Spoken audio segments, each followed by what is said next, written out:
আরেকটি দলের আমার ছোট ভাই আছে।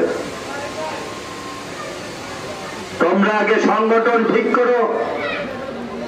সমালোচনার জন্য বলছি না, ইচ্ছা থাকতে পারে, সবার ইচ্ছা আছে এমপি হওয়ার, এটাই গণতন্ত্রের অধিকার। খালি বলবো আগে তোমাদের নিজেদের সংগঠন প্রস্তুত করো। ওয়ার্ড কমিটি, ইউনিয়ন কমিটি, থানা কমিটি, একটি নির্বাচন করতে গেলে কমপক্ষে 20-25 হাজার কর্মীর প্রয়োজন হয়। আমি ধিক্কার দিয়ে বলছি না, আমি পুরস্কার করে বলছি না, আমি বাস্তব অভিজ্ঞতার থেকে বলছি।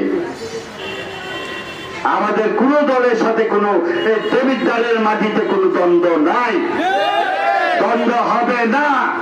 পরিবেশ সুস্থ থাকবে, জনগণ যাকে ভোট দেবে সেই দেবিদ্বারের এমপি নির্বাচিত হবে এবং শান্তিপূর্ণভাবে উন্নয়নের কাজ করবে। প্রতিটি দলের কাছে এটাই আমাদের থাকবে অনুরোধ।